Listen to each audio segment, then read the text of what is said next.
From Snow Angels and Other Short Stories by Harriet Loveday. A Gift of Beauty. Miss Collingate sat back heavily in her near threadbare chair and lifted her tired legs up onto the pouf. The little bungalow had been her late mother's, and she hadn't really had much of a care to redecorate since her mother had passed away. Besides, it was only her and the dogs. The fire in the grate in front of her glowed warmly, and beside her she had a little hot toddy to see herself to bed.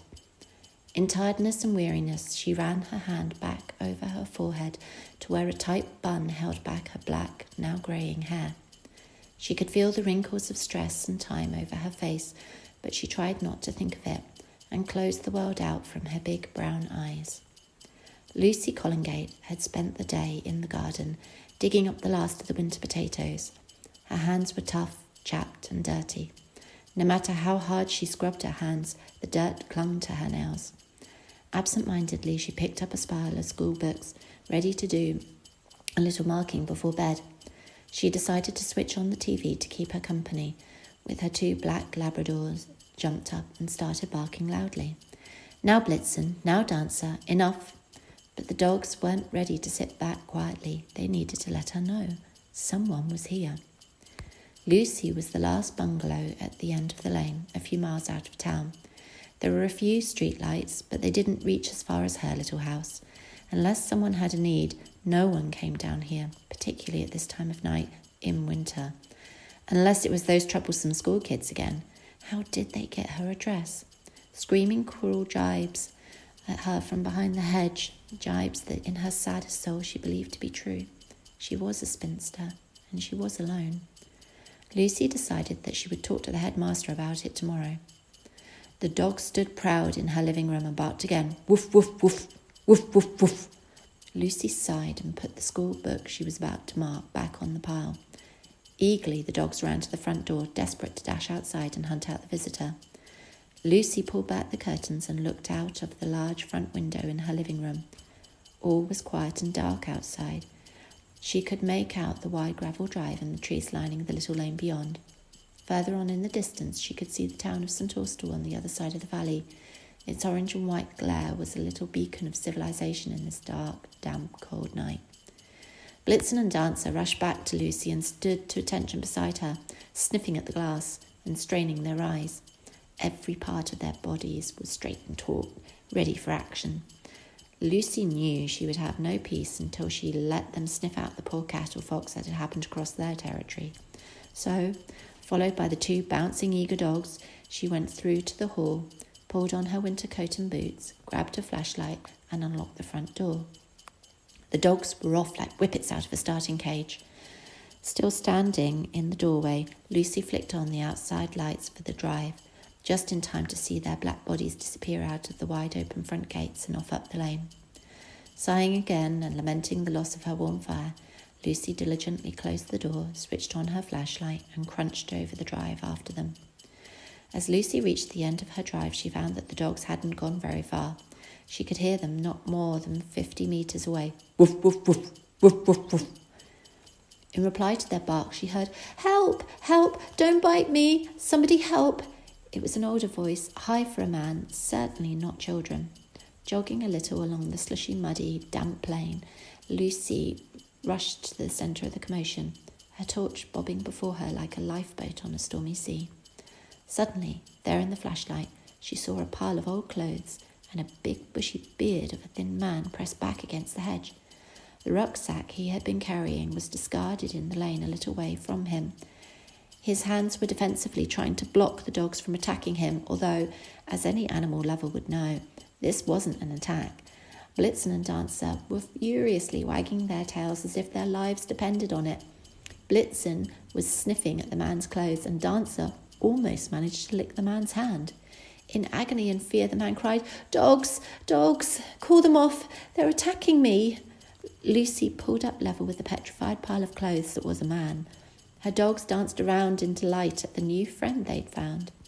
"I'm so sorry," Lucy said kindly, holding the flashlight over the dogs so that he could see their flopping tongues and flapping tails.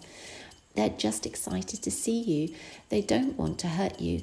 And with that, Lucy commanded the exuberant animals to sit. Blitzen and Nutzer really did try, but their bottoms kept wiggling and their wagging tails gave the impression that they were propelling themselves across the lane to him, about to pop up again at any minute.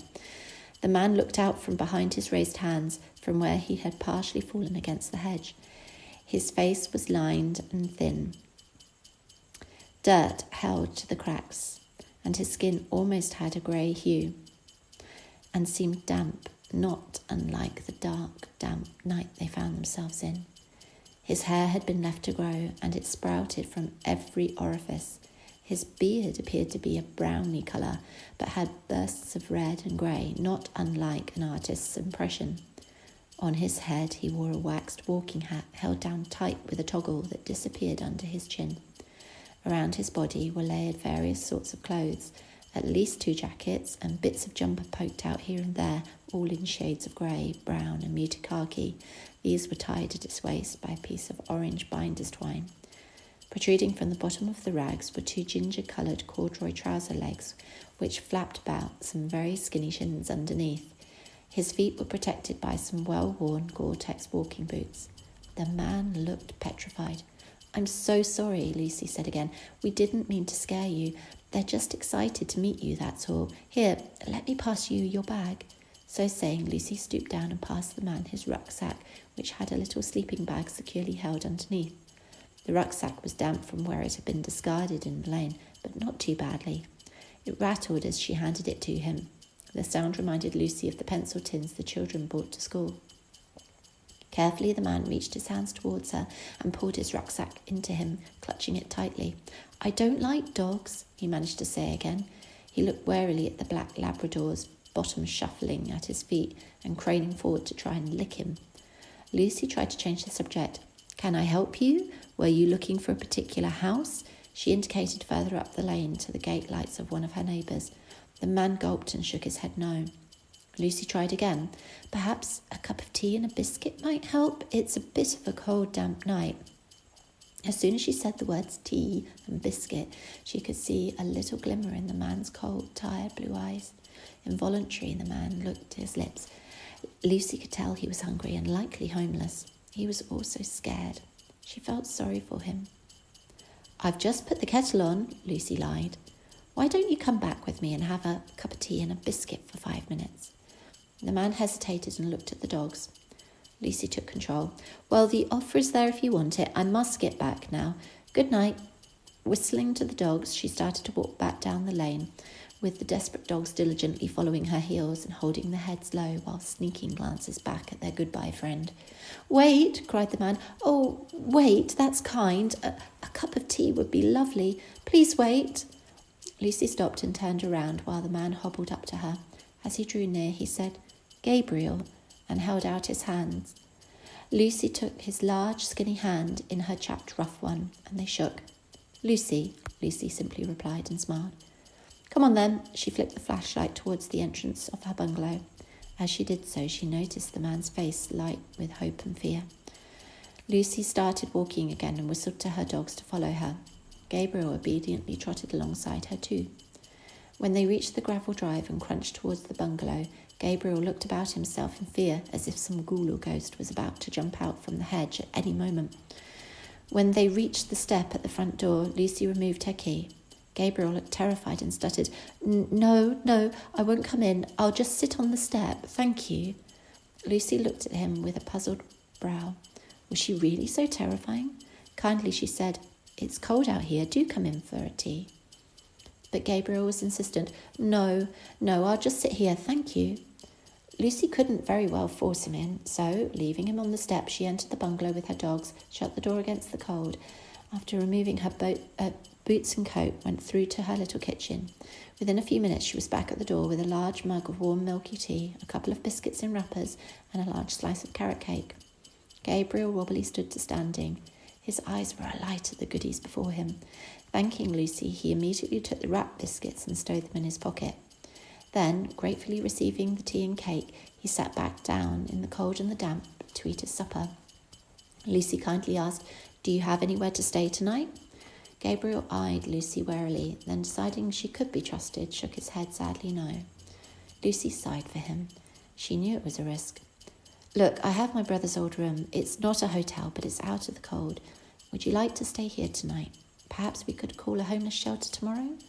Gabriel quickly replied, No room, no shelter. The shelters are full of drug addicts, and I don't want to go there.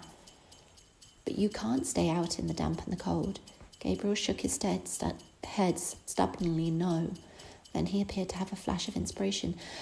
Do you have a shed? A garden shed? He asked. His eyes looked bright. Perhaps I could stay in your shed tonight. Lucy set her mouth to a grim line. Yes, she did have a shed, but it would likely touch freezing tonight. That was no place to be. But she did have her parents' old touring caravan in the field behind the bungalow. That might work. I have my parents' old caravan. I'm not sure of the state of it, but perhaps you'd like to stay there. Gabriel's eyes were as wide as saucers as he repeated her words. A caravan, he said finally, as if it were the height of luxury. Thank you so very much. I would be very grateful to stay in your caravan for the night. The tramp and the teacher smiled at each other. Finally, they had negotiated their arrangement. Leaving Gabriel on the steps, Lucy re-entered the bungalow and commanded her brain to think efficiently.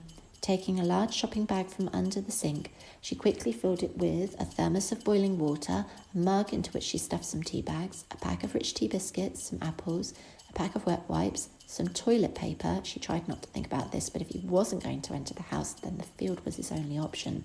A spare blanket and pillow, and a torch. Lucy had last been in the caravan in the autumn. There were a few spiders' webs, and it smelt a little musty, but it also still had a gas and gas in the little gas heater, so at least he would be warm. The caravan wasn't connected to the water or the electric, otherwise it was okay. Returning to the hall, Lucy put her coat and boots back on. Her dogs were eagerly twisting around her legs and happily licking their lips. Opening the door, she found Gabriel just where she left him. He looked up kindly. Trying not to make eye contact, she said, I've grabbed you a few essentials. This will see you through tonight. The caravan isn't connected to the water or the electric at the moment, but we can look into that. That is, if you want to stay more than one night. Again, she was careful not to look at him and instead pretended to be busy with the dogs. But there is a gas heater, she continued. Just don't leave it on overnight when you're asleep.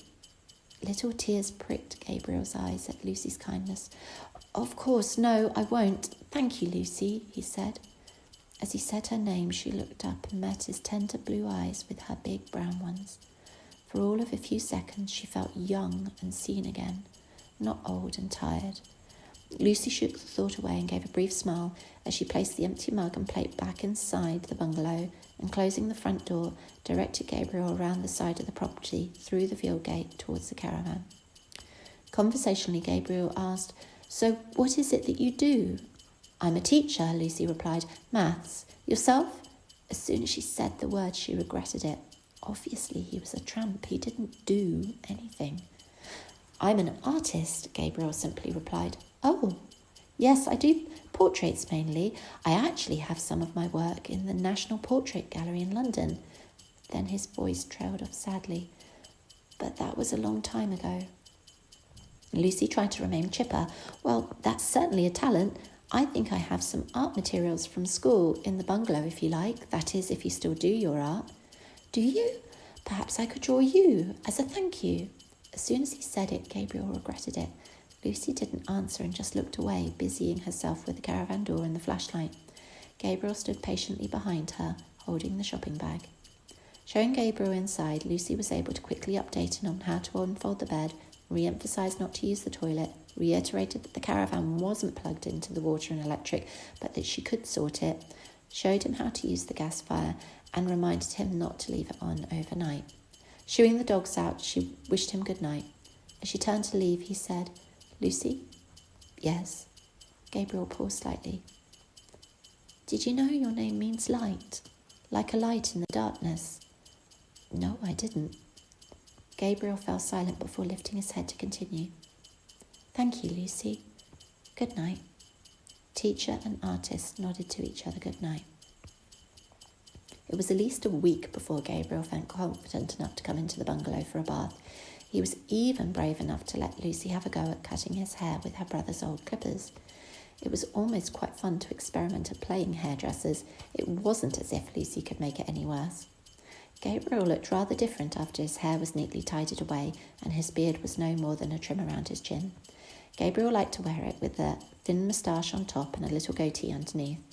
Lucy wasn't overly sure, but that was what he wanted, so she let him be. Once the dirt was cleansed from his wrinkles, they weren't so noticeable, and with less hair on his head, Gabriel's blue eyes were really quite enchanting. Lucy also dug out some of her brother's old clothing.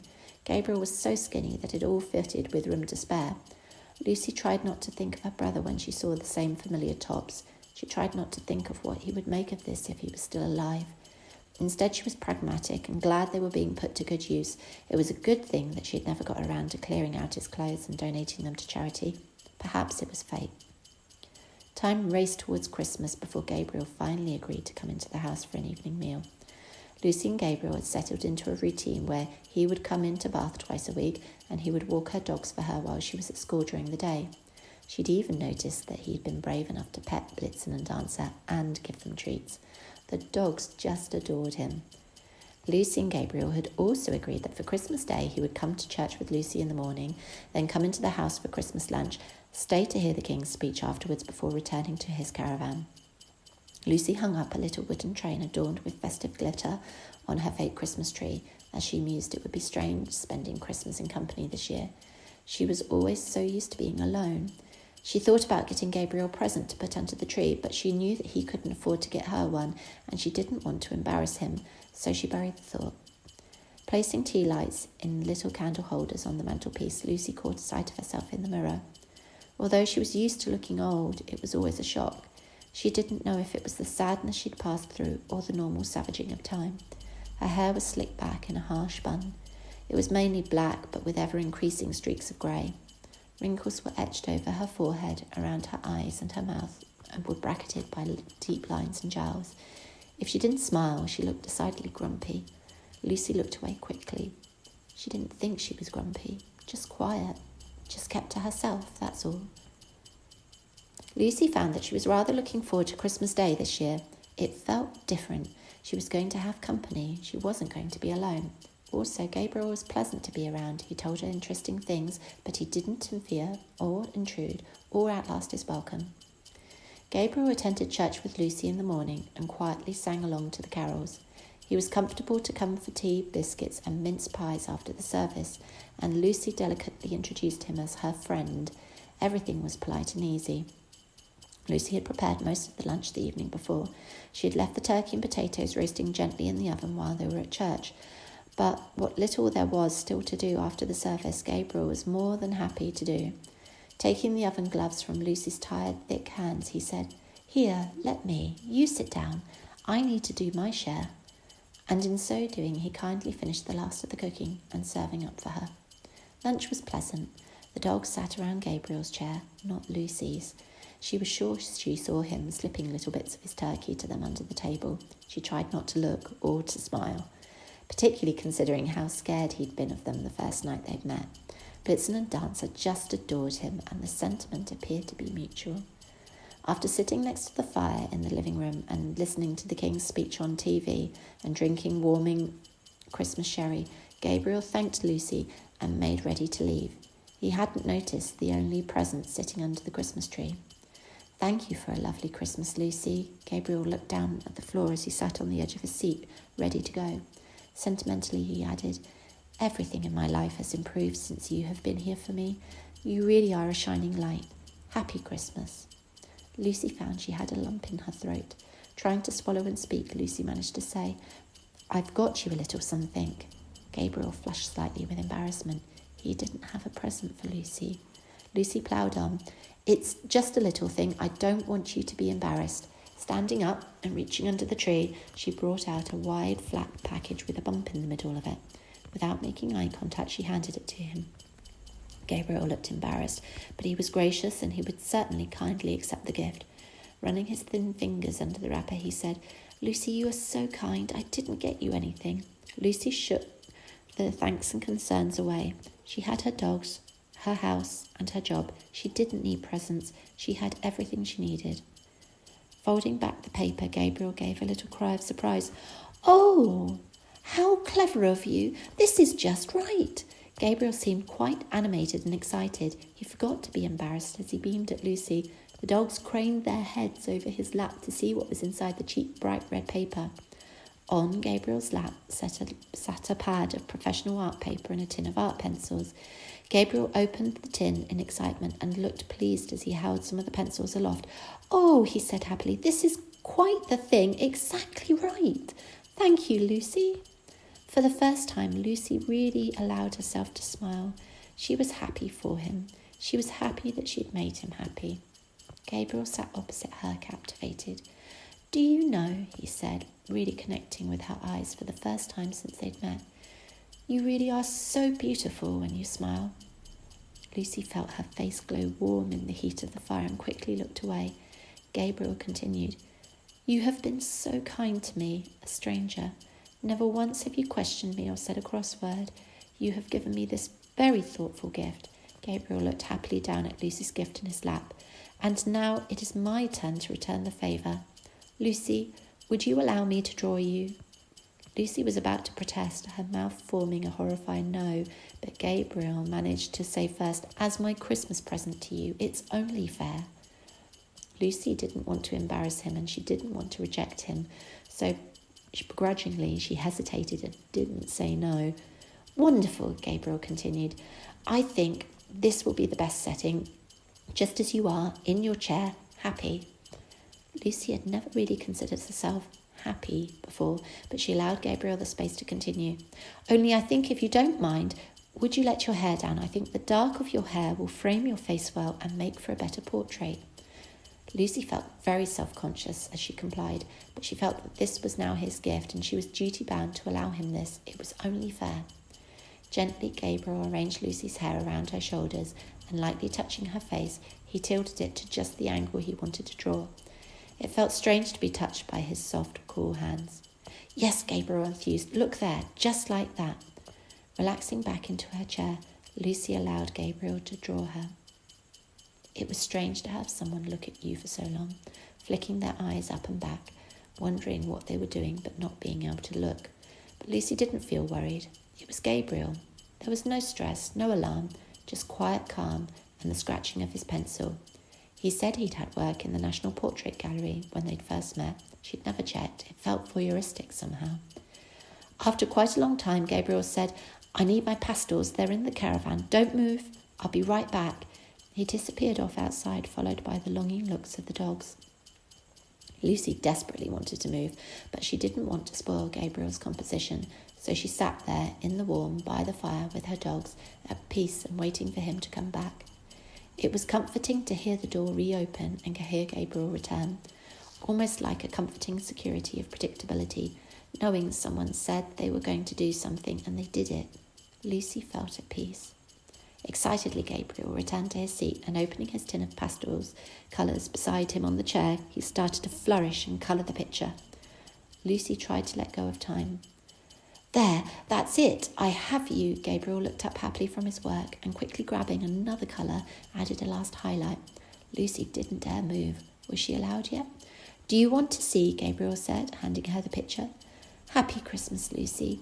This is my present to you." Gabriel gently placed the picture on her lap. Lucy looked down at her likeness. She looked beautiful. The picture was quite incredible somehow, and she couldn't quite tell how. He seemed to have the essence of her youth in the face of now. It was almost as if it was all of the different hers, the young and the naive, the old and the weary, the reserved, the kind, the happy, the loving, all wrapped up in one picture. She had a gentle smile, and the picture was a soft rainbow of colour, as if everything was lightly enhanced and poured out for the world to see.